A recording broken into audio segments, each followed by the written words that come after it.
Another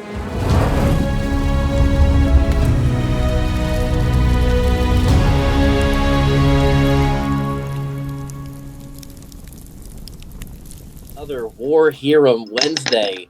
Just so everybody is aware, we were going to do a tri-weekly and try to do this show as like weekly, but we settled on bi-weekly. So from here on out, after this one, it's going to be every other week, so we don't run out of stuff to talk about, and you guys don't get too bored of us.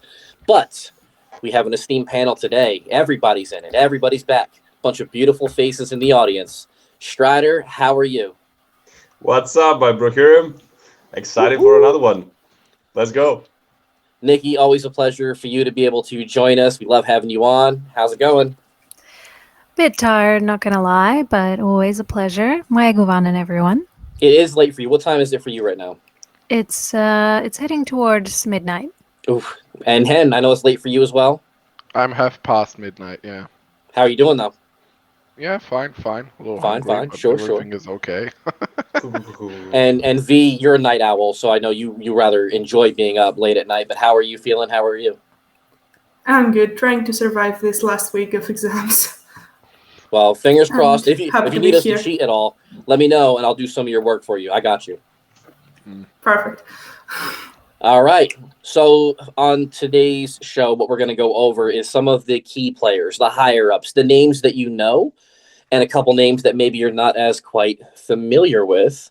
And Hen, do you mind taking us over who the executive producer is that people who are Lord of the Rings fans should know?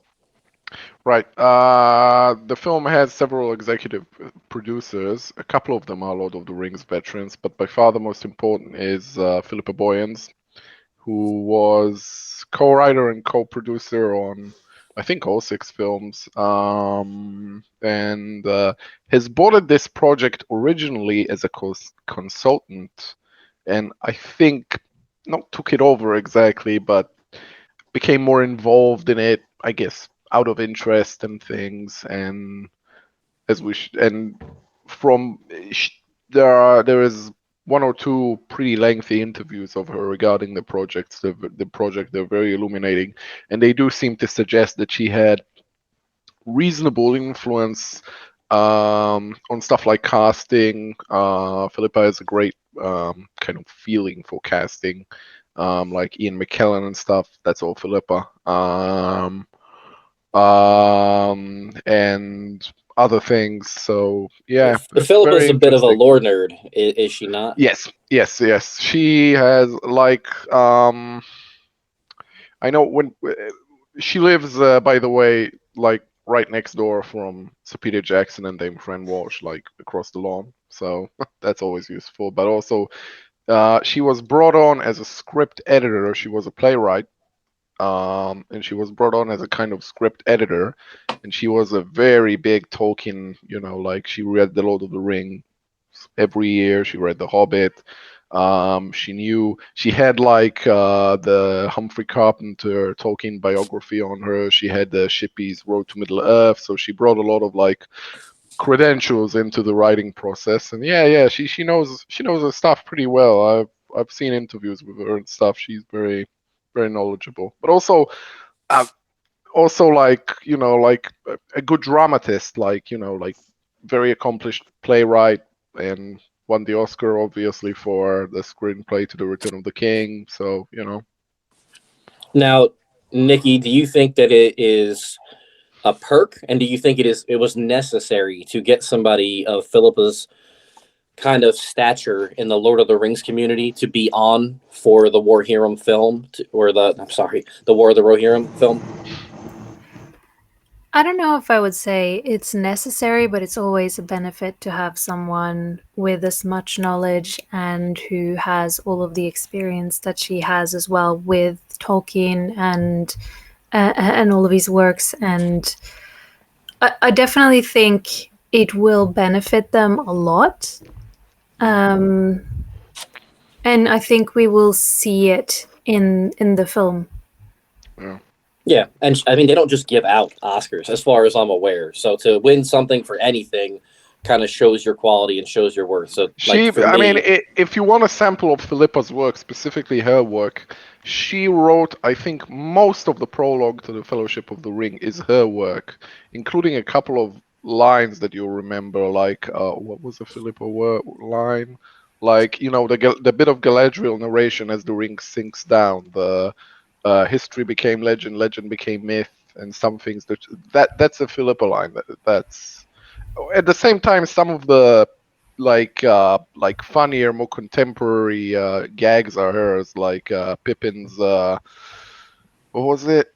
Council of Elrond. Mission Like great. Where are we going? That's Philippa as well. So and she did a lot with the structuring, I'm told. now And I'm just remembering, we had me and Nikki. We interviewed Sir Peter Jackson's biographer Ian Nathan, and he told us that it was about Rings of Power at the time. And he said, well, of the people watching it, the one who will be most like on the ball in terms of, ooh, is this appropriate or not appropriate to Tolkien, would be Philippa. And if something she would be the most bugged out of anything that she would feel is wrong. So yeah, that was. I remember that. That was a good interview. That was. Yeah. I definitely believe that she will contribute in many good ways to this project, and I can't think of a better executive producer to have on board as well. I feel like they're very lucky to have her on board. Because you don't always get that lucky. Like, you don't always have the fandom or the talent yet behind everything that you make in the same universe, or in this world. It's Tolkien's universe, so it's very cool, and I'm excited about it. Now, before we get to Strider's overall thoughts on the first two names, I'm going to drop the second name in here, which is Phoebe Gittins, who's one of the co-writers for The War of the Rohirrim, who happens to be the daughter of Phillipa Boyens, who also has connections to the movies that we all know and love. But V, as somebody who hates all things anime and is definitely not seeing this on night one at her local theaters that are far away, do you think that it's good for them to have these people who were associated with previous Lord of the Rings works in the past? And you're very clued in on Twitter. Do you think the fandom feels better about having people that they know, or do you think people were kind of hoping that this would be, the vision of other people who haven't had a chance at Tolkien already? Okay, so my first thought is that because it's produced by Warner Brothers and like New Line Cinema, and it's connected to the cinematic universe of the movies, it makes sense to bring someone that knows the lore and knows the kind of path that they wanted to, and to basically build a universe. So it's a good sign to have someone checking in some boxes. So I wouldn't expect them to bring totally new people, and having Philippa especially do like a check on the script and stuff would make a lot of sense. I wouldn't want to take a lot of authority and like to bring new writers in, because if they are going to develop more and more movies, I think they need people to like train them in what path they are gonna want to go. Yeah. As far as Twitter goes, to be honest, I'm more in the side of Twitter that wants new blood joining the creation of new Tolkien stuff. But the mainstream fans, the mainstream fans, I think they will like it, because the main complaint was about Rings of Power, for example, that it wasn't Peter Jackson enough. So if you bring someone that wrote with Peter Jackson and wrote an Oscar, they don't have any excuse if they complain with the new stuff that they will be given. So it would be also intriguing to see how the fans will react to that movie, especially when we know that they have some Peter Jackson green light to them, basically. Yeah, that's true though. Yeah. So that's the whole interesting part. And the mother-daughter duo also interested to me. Like, it's funny to see generations working on Tolkien, because it feels like Tolkien as Yeah. Christopher worked in his father's works a lot. You see now the daughter of Phillipa going in and continuing and working alongside her as well. Yeah. So it feels kind of very Tolkienese. Yeah. That's my Also, side. there are other people that are veterans of previous productions working on this. I'm assuming Philippa roped them in. So Richard Taylor in Weather Workshop, Ellen Lee, John Howe, I think, was doing concept art for this between seasons of Rings of Power. The dialect coach, Rasheen Kadi, one of the executives, can't remember, Caroline Blackwood. That's one. So yeah, it's it's a bunch of people, and Miranda Otto. We'll get to her in a minute. And to speak to the familiar aspect of it, one of the other members of the cast that we're not mentioning, Lorraine Ashburn, is the wife of Andy Serkis. So that's cool too. We have no idea who she's playing, but she's one of the cast.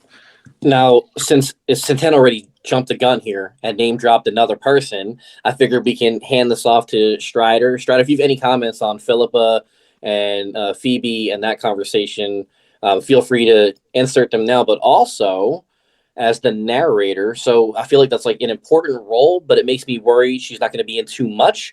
But we have Eowyn, Miss Miranda Otto. Yeah. Yeah, so yeah, I would like to comment first a bit on Philippa and her daughter. First of all, I think it's really cool that Phoebe is going for the thing Nicolas Cage did as well. Like change your last name so people don't maybe see the connection. Yeah, I have no right idea away, how and, that works. Yeah. Maybe it's not. Maybe whatever happened there. Maybe that is her Philippa's son is original. also Gittins. Yeah, I don't know what the deal Yeah, is there. so who knows? They what the usually deal is get there, their but father's name. Yeah, it's maybe cool, that's the reason. nonetheless. Patriarchal society. So I think that's interesting, and I like the comment we made about the connection with Christopher Tolkien and J.R. Tolkien. That is very cool to see. But yeah, I mean, to have someone who won an Oscar for one of the best trilogies, one of the best movies of all time, back at the time where maybe it's like a personal thing, but I think Oscars may have lost a bit of credibility in the last half a decade, perhaps. But 20 years ago, that year was packed with good movies. Right. Some of the contenders for the best movie were Master and Commander and The Last Samurai. They did not win. Like, The Last Samurai is a masterpiece. It did not win. It won like 2 or 3 Oscars because The Return of the King won It's 11. funny, yeah. So, The like, Last that year Samurai, was yeah. that movie was great. That movie is absolutely amazing, and it won so little because of The Return of the King. So to have a person who won Oscar for screenplay on that year with The Return of the King, that's the talent you want to have around you when you're doing a Lord of the Rings project of any sorts. So that's really cool. But yeah, to then go back to Miranda Otto, to have her around and to have this wonderful connection, just of her narrating the story and just telling it to her. I don't know, is it like, do we know, is it children or like one child? But still, it's really, really cool because in the movies, they kind of brush up on it a bit too fast. But obviously, her and Farmi get together, and then here we will maybe have like this tiny epilogue of sorts for her character and for Farmi's character, because that relationship, while it's still also kind of brief in the books, you still kind of feel it. You kind of feel the progression of it, at least a bit more than in the movies. And maybe people forgot about that even happened in the movies. So to have her do this narration, and then honestly, I wouldn't be surprised if we got a David Venom cameo or something. I'm like, Faramir might show up at least somewhere in the background or something, which is really cool. So to have her come around and give this framing to the story that is set in the Jacksonverse, that's awesome. So I'm very, very happy with that. I'm not sure we'll see. Like, I've looked everywhere she's credited as doing voice, and there's an interview of Otto from just recently, and she talked about doing voice for it. So I don't think we'll see her, and by implication, I don't think we'll see Faramir. And I'm not sure that it's framed in such a way that, oh, she's telling it to somebody specific, like one of her children or something. We don't know. Could We don't be, know. could not be. We don't know. I Fair I enough, would but actually it's a prefer very it to cool not idea to have be. it like that. I think. I would prefer it to not be that, because I think if you're making movies in a series, you have to make them in a way that it would be a natural viewing experience for somebody approaching this for the first time. And so to watch Rohirrim, even just before Return of the King, to hear Eowyn talking about it to her son would be a huge spoiler of the plot that is to come. You get what I'm saying? It would be much cooler in a way if she was saying this to kids in the caves in Helm's Deep to calm them down or something. Nikki, Or just I mean, fair talking enough. about it. I was going to ask you, do you think, knowing, I mean, it's cool to have her, I personally think it's cool to have Miranda Otto tied to this project, so there's more movie connections. Are you in support of kind of going to the well again, like more Lord of the Rings people, but also knowing that her role is as a narrator, do you think that she's going to have much of an impact? It's hard to say it like that, but do you think she's going to have very many lines, I would guess, being the narrator of this 2-hour, 10-minute movie? I'm not sure. It depends on the format, I guess. Like, I like the idea of it being narrated as a story, at least like framework, like the leading up to and the end, and maybe some comments along the way, but not like her speaking a lot throughout the film, because as much as I love storytelling and as much as I am going to enjoy the feeling of her telling that story to me, the viewer, too much of it can sort of make it harder to immerse when it's also visual. Yes. It would be easy if we're sitting around a campfire and she's telling the story, but when it's visual and she's also telling the story, it's a little bit like, you know, in Harry Potter, they have that story about the 3 Deathly Hallows. It's cool to watch, but I wouldn't want the entirety of Harry Potter being told that way. Yeah. So I'm very excited about her being back on. I think she has a lovely voice, and I love her as an actress.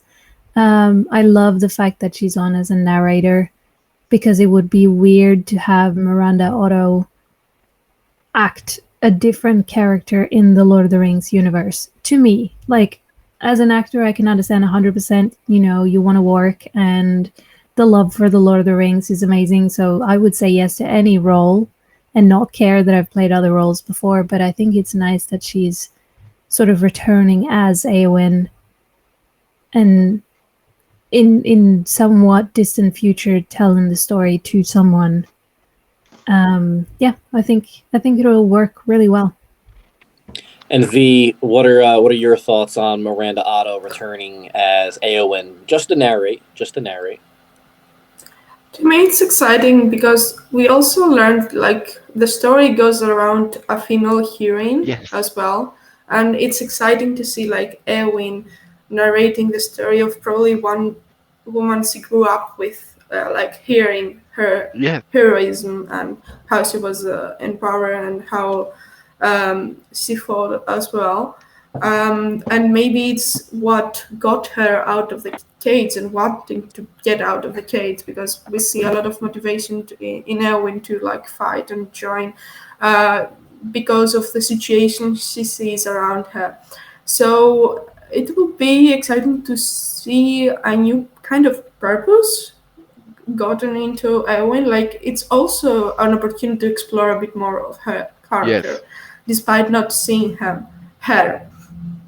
But I would love more I think Hen dropped that, like, saying the story to children in Helm's Deep while they were waiting. That would be, like, an amazing idea. Or to Mary while like, they're on the way to yes. the siege in Minas Tirith. Something like that would be cool. Although, like, she couldn't, like, drop the act, so I don't know how. Yeah. But yeah, it's like, to children, it's more exciting, and it's a bit of Bilbo in his birthday telling to children the stories of Hobbit. But yeah, it's a nice called back to a lot of the things in the movies. So we will have to wait and see how it will be executed. Then moving on to the next name that I think even if you were sheltered in the Lord of the Rings universe, there's one voice actor leading this project that I think even the most sheltered Tolkien fans are probably aware of the name, which is Brian Cox, who has been huge in just about everything he's done. And for those who watch Succession, he was Logan Roy, and obviously was one of the best parts of the show, if not easily the best part of the show. And I think that it is terrific that they were able to grab him for this project. amazing. Nikki, are you familiar with Brian Cox's work? Love him. Big fan. I think his voice will work really well as well. What is scary about casting actors like that aren't voice actors, that don't work professionally as voice actors, is that it's not the same kind of acting. It takes a lot. It's a different way of working your voice because all the acting has to pour through your voice. So it's always a little bit scary casting name actors, I guess you can say, for voice acting. But I think this is going to work really well because both Brian Cox and Miranda has really nice voices, and I think they're going to add to the magic of it. And the fact that you recognize the voices, and I think also for the characters, obviously, it's going to be great. I Now, think Brian Cox is a voice actor. I think so. I mean, He certainly narrated audiobooks. He's a stud. Yeah. I was going to make mention. I forgot to mention it. I just said that he is voice acting a lead role. He's Helm. He gets to be Helm Hammerhand, which I think when you just hear the voice, like he's going to play out so well as a voice actor for this as Helm Hammerhand, being able to be like this intimidating. You're not going to hear a weak voice and think that couldn't possibly be Helm. He's going to do it really, really well. Strider, what are your thoughts on Brian Cox as Helm Hammerhand? I think that's a great choice. I mean, he did play, as far as I know, at least one king before already. Agamemnon, yes. He played Agamemnon in the movie Troy, which is a great movie, and he was kind of terrifying bad king in that one. Yes. But you want someone who has the gravitas anyway, and he is for sure able to pull this off very well. I'm very excited about it. And I think it bears mentioning that one of our friends actually calls out this role, basically. Lakitia, I think, yes. At one point, I don't know, sometime last year. 2 months before we heard it. Yeah, that was amazing. Before I we heard so the cast, she said that she would be like, oh yeah, maybe someone like Brian Cox would be great. And then we got the news, so shout out to her. But yeah, I'm just very excited for this. I think he's going to do a really good job, especially as Helm Hammerhand. That's one of the coolest characters in Rohirrim history. So to have a big name, a huge voice such as Brian's voice, that's really good news. That's maybe the most important news when it comes to voice casting here. V, are you familiar with Brian Cox's voice? I mean, you cannot not be familiar with him. And also, I just pulled over his Wikipedia to see if he has that any voice acting beside the audiobooks that were mentioned. And he has narrated a Doctor Who episode. I'm a huge fan, so it was a Christmas special, so I probably have seen it as well. And he has worked in animation before, so I guess it was obvious that he will have a great voice for the role, but he has also a lot of experience with voice acting, so there is no I forgot the word, but okay. Well, I'm glad you're on Wikipedia because we're going to need it here in a moment. Continue. I have opened all the tabs beforehand. So I'm ready. Also, I wanted to point out, I remember him from Red 2, which was a very strong character in that, and a bit crazy character. So I think he would fit perfectly with Helm. So yeah. I remember a story. Brian Cox was the first person to play Hannibal Lecter on the screen. It's in a movie called Manhunter, and it's really scary. And he I think was performing King Lear. His King Lear is very well thought of, and he has a whole book about playing Lear. And the casting director sat in the wings and couldn't see him, and she was purely like thinking about his voice, and he was then asked to audition behind like a screen or something, so they couldn't see him, they could only hear his voice. So yeah, he's very good at these kinds of gruff, slightly he I think won a Golden Globe or certainly an Emmy for a very strong, absolute tour de force performance of Hermann Goering in a movie about a TV movie about the Nuremberg trials. An extremely gifted character actor, lots of great roles, stuff like Rob Roy, and very, very cool to have. Now, I know, as was pointed out, Lakitia kind of guessed or predicted. Oh, that was amazing, yeah. Spoke this into existence. Hen, is this kind of like from a voice actor standpoint, I'm sure there's a million voice actors that could have been picked, but like, does this one make sense to you? Oh, at the moment that I saw it, absolutely. Brian Cox was up before for a role in this. I think he was, they had thought of him or saw him for the role of Balin, so, it makes sense. Yeah, absolutely. I remember years ago seeing Brian Cox's name on an ad for a movie. I can't remember what it was, and thinking, wow, this man would really like fit in Middle-earth really well. And yeah, the moment that I saw it, it made absolute sense to me. I remember that day very well. Yeah, that was awesome. I nearly fell out of my seat. I mean, like, my man is very scary when he gets loud, at least in Succession, which is what I'm most familiar with him from. And I think there's going to be a lot of opportunity for him to be loud in an anime. Kind of fits in that universe and that world. So to me, this was like, I really couldn't think of anybody else who would be better cast to play Helm. Now, there are other people that we would like to get to, which we're going to hold for another video. The last person that we're going to talk about that's on the sort of high end of this project is producer Jason DeMarco, who anime fans are obviously very familiar with from his work at Cartoon Network and Toonami. But one of the reasons that I wanted to make sure we fit him in for this video was while Rings of Power was out, he had a tweet, which I'm not going to pull because I don't have it of them in front of me. But the one that stood out to me was where he was criticizing the show, which, fair for anybody to do. And he had felt, he was very outspoken, that he didn't think that the themes of the show had fit in with Tolkien at the moment. And there was room to improve or get worse, but he felt like in the moment, what we had seen through a handful of episodes wasn't Tolkien enough. And I think that when somebody who has a product coming out that's in the same IP and they're saying that something else isn't Tolkien enough, you can look at it negatively or you can look at it positively. And at first, I didn't like it because I don't like content creators or creators in general bashing other creators. But when you're on that hill and you're taking that stand that that's not Tolkien enough, it gives me hope that you've got the confidence in the project you have that it is going to be very fitting with what people are expecting from a Rohirrim Tolkien adaptation. And I guess to kick it off, I'd like to start with Nikki, just ask if you were aware with Jason DeMarco's work or with the tweet in general and just how you feel about kind of his stance on that.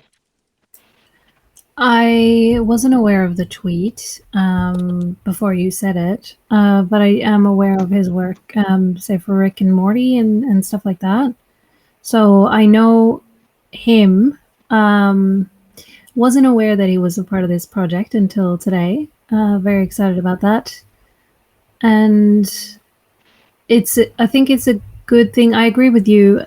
I am always, as an actor as well, I'm always very preoccupied. I care a lot about how people speak about other content creators, and just to be mindful about it, because people pour their heart and soul into all the creative work that they do. So for other people to bash it and say that it's not good enough, Even if you have really thick skin, it gets kind of it sucks after a while because there are a lot of people with a lot of opinions and you can't please everyone. So at least for us content creators to be nice to each other, it's a big deal.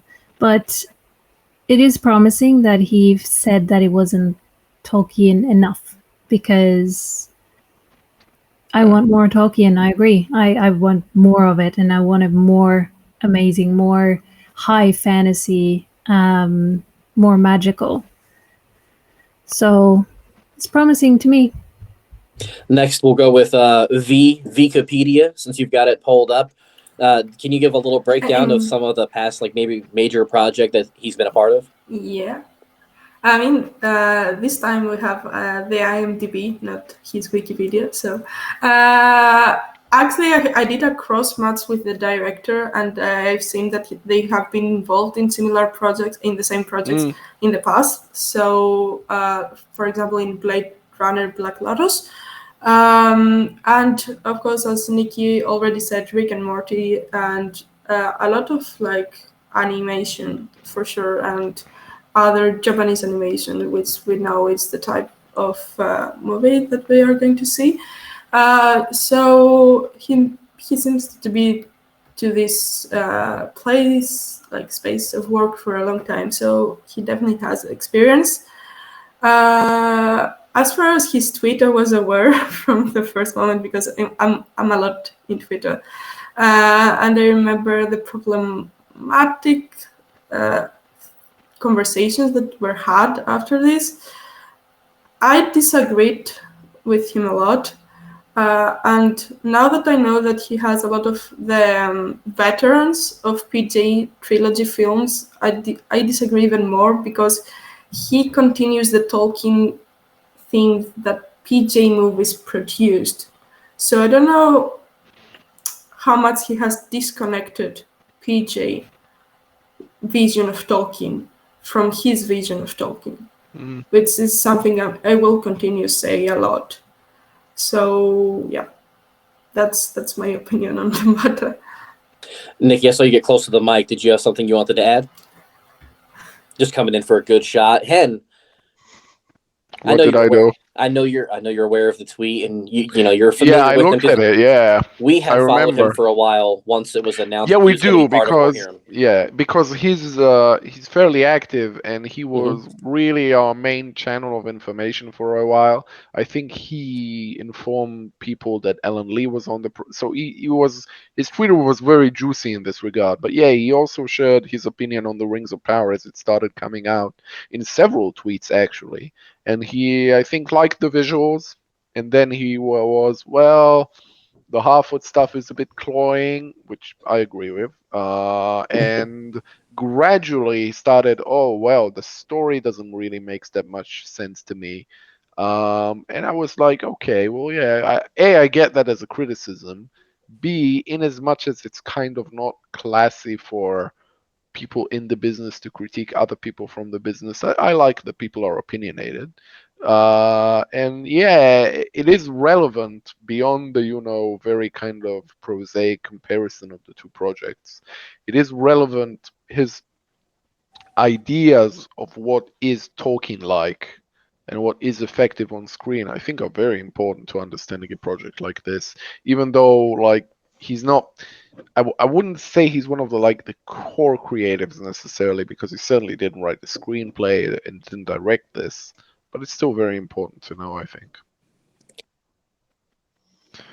And Strider, are you familiar with his work? I know you're an anime fan, at least. I don't know if you're an anime nut like me, but do you think that with kind of the cast that he's helped put together so far that we've talked about, it feels like an all-star cast to me. But do you think also does maybe his tweet add a little bit of pressure that they need to make the fans feel like it's very close to Tolkien after making tweets like that? Yeah, I think I definitely agree. It sounds like an all-star cast for sure. On paper, it all sounds very, very promising. And having played a major role in that, I would assume he definitely did good work so far. So yeah, but regarding to in regards to the tweet, I well, first of all, it's you know, you all covered already the people criticizing their colleagues and so on. I think as long as it's done in a polite way, I agree. Yeah. you know, it's Yeah. why not? You know, how can something get better if you don't criticize it in a well constructed way? But again, that's Twitter, so it's debatable how objective you can be when you're criticizing people there, or how well you can do it. But anyway, I think that the Rings of Power show did a lot of good stuff, but they also definitely missed out a lot of beats in many ways. And to say that the show didn't feel Tolkienian enough, I can see that statement totally. I can understand why he would say that. I think there was a lot of elements of the story and in the characters as well in the show that definitely lacked the depth that we would expect from a Tolkien work. So him saying that definitely adds pressure, because while it's absolutely fair enough that he would criticize this, it makes sense. People have been talking about this show for a long time. They decided all of it in so many ways, and it's definitely clear that there was a good reason for why it got mixed reviews. So to criticize it and to say it's not Tolkien enough definitely makes sense, but it for sure puts a lot of pressure now on the cast with him being the producer of the movie. Yeah. So yeah, it's going to be interesting. Hopefully, I'm hoping that these words are a hint of something great, and we are not going to look a year later. We're going to look backwards and be like, oh well, that didn't age well. So I'm hoping it will age very well. And yeah, I'm excited to see what happens. I'm just very wary of it contributing to this culture, especially on YouTube, where if you search up War of the Rohirrim on YouTube, really all the videos are about the Rings of Power. They're just using Rohirrim as a kind of ground with which to bash the Rings of Power. And it's beyond the fact that it's just kind of scummy. It's also, I think, unfair to the movie that it's being used as a kind of vice. So yeah, I hope to see less of that. Well, I think that for the most part, everybody here is pretty excited for the major folks that are involved. And I think most people tuning in are going to be aware of who most of them are and what they've contributed to in the past. You can never guarantee success, but I think that the analogy of you don't know if the food is going to taste great until it's here, but based on the cooks that are in the kitchen, I'm very confident we're going to get something good. I think that plays here. That is very Tolkienian. That was a very Tolkienian sentence. Thank you. Thank you. Like we said, we will be back in 2 weeks instead of weekly at this point. And what we're probably going to go over will be the less known of the major players involved. And with 2 weeks' time, that should give me enough time to also be able to pull up some audio clips so you can listen to what the voice actress of Hera, is that even how we say it? Is it Hera? I don't know. But what I do know is... It's like hair. I don't know if I believe that, but we'll be able to pull up her audio clips and you can get an idea of what she sounds like. And really looking forward to streaming in a couple weeks with everybody. That's it for me. If we can just give a rundown again, Hen, thank you for coming on. Thank you. I've been waiting for a long time to talk about this movie, so I'm privileged to be here. I know. Me and you have been for a while. I cannot wait to just be doing something with this. Yeah. Yes. I agree. Wikipedia, thank you so much for being like the knowledge over there when we didn't have it. Thank you for coming on. I think you're at a loss for words. Closed mic. Yeah. I had a Zoom pandemic moment. I forgot to open my mic here. My pleasure to be your source of information. Nikki, I think you're trying to become part of the voice cast with that microphone. So thank you for being on as well. Thank you for having me, as usual. And thank you for staying up late. I'll always be there. And we love to have you. Ratings go up when you're on. Strider, my man. Yeah, I'm just happy to be here nerding out about this. I mean, Rohirrim, I've read those appendices so many times. I love the history of Rohan, so just to be here and talking about a movie that's less than a year away, that's good stuff, man. So I'm Maybe looking forward maybe to we the can next put one. together a little quick video where we can kind of pre-record and read the passages that are involved with what we have for this movie and what they're going off of. Maybe we can throw that together for the fans, see if that's kind of what people want. But until next time, I bid you folks adieu. And I hope everybody has a great couple weeks in between now and then. And hopefully, in the meantime, there will be some breaking news that we can talk about the next time that we're on.